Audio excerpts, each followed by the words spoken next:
This video is going to be of Jumping Jack for the ZX Spectrum.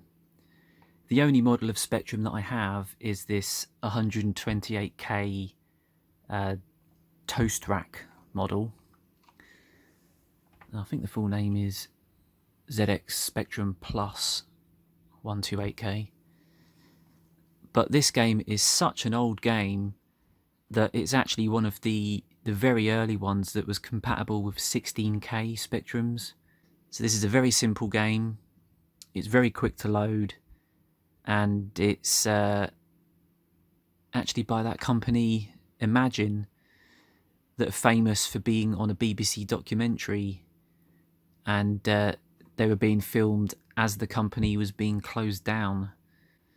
This one seems to be from 1982.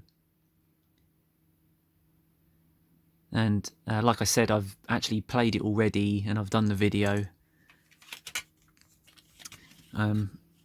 There's a slight problem with this, and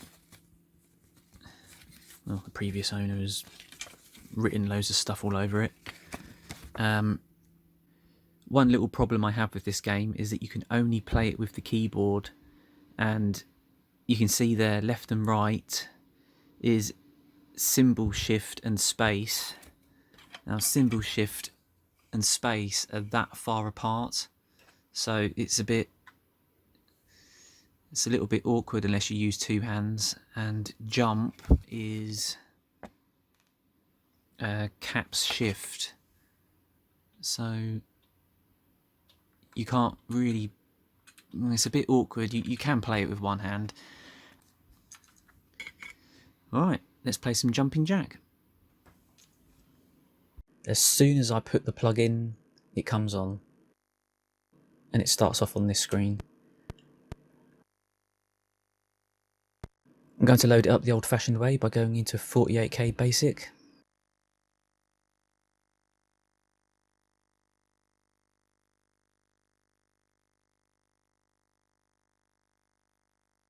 What you have to do is press J on the keyboard, which is also load, and you could put a name in the quote marks there, but it should just load the first program on the tape.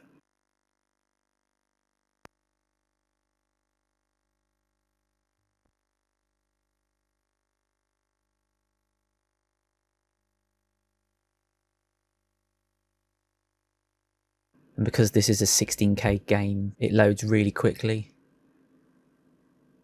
People always make the joke that they try to load up a game for 20 minutes and then it fails to load. Well, this game takes 1 minute and 40 seconds. And even though it's from 1983, it still loaded every time I tried it.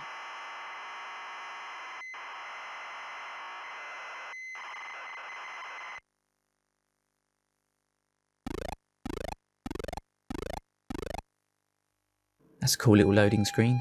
I didn't expect there to be animation. This reminds me of all of those games on the Auric. You don't really have a lot to work with 16K, so when it loads, it goes straight into the game.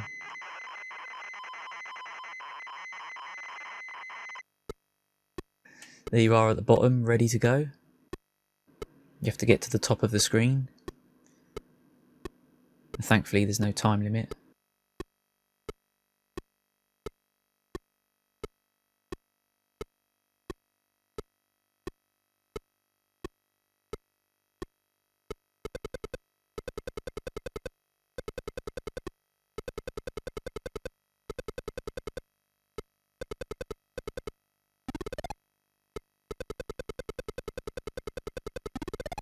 It's a bit weird because it looks like I'm timing it wrong, but still making it. It's a lot harder to get that timing right than you might think.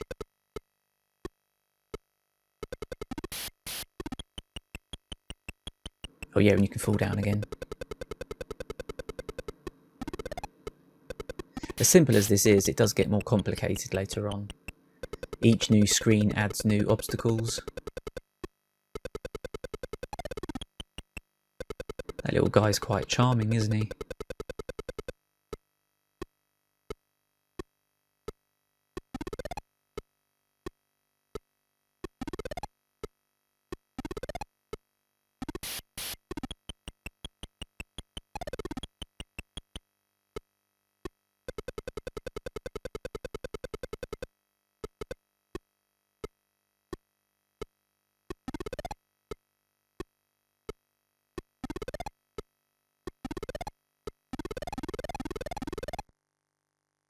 yeah, there's going to be one hazard on the next level.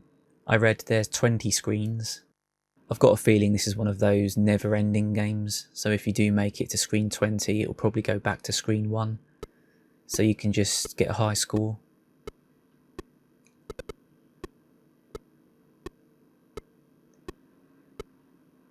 Is that a witch on a broomstick?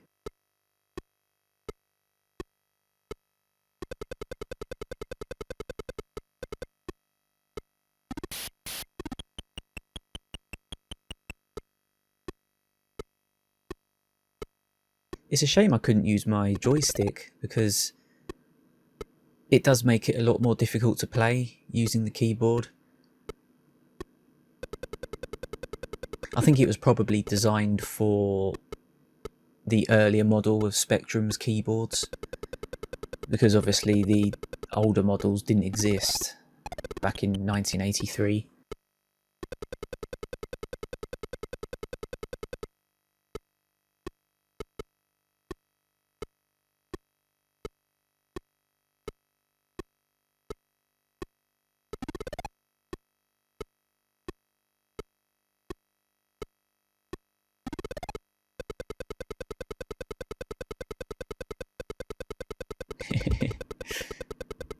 It's quite funny when you see him running away from things.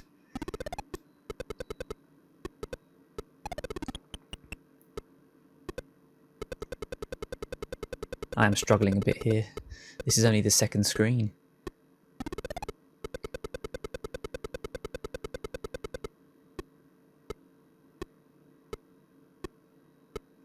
Oh, good timing. Oh, never mind. Oh, come on. You get stunned for a little bit if you fall down. So if there's already a gap down there on the platform you land on, you'll just end up falling again.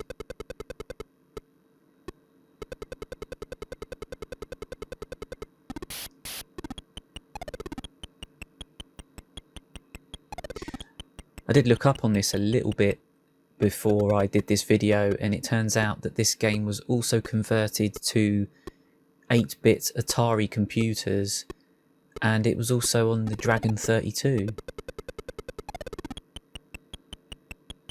So I think back then there wasn't the usual array of computers to release games on.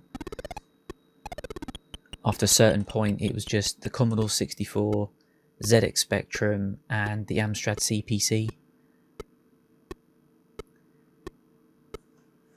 And I don't know if most developers just ignored the BBC Micro. Alright, I got a game over, so that's Jumping Jack. Thank you for watching.